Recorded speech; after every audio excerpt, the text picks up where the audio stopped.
The Kempegowda International Airport in Bengaluru was shut down because of flooding on Monday. Due to significant rainfall, the road leading to airport were waterlogged, making travel for passengers difficult. In just a few hours, the airport received 93 millimeters of rain, flooding regions around the airport's pickup and drop-off sites. As hundreds of people waited with luggage, several cabs stopped on the road leading to the airport's terminal.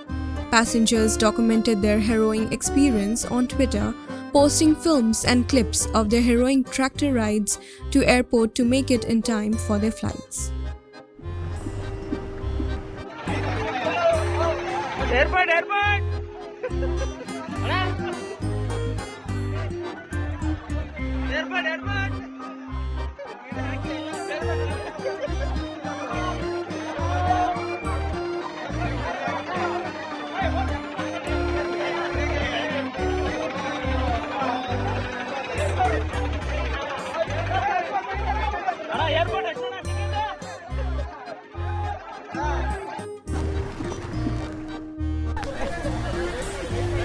ನೀರು ಹೆಂಗ್ ಹೊಡಿತದೆ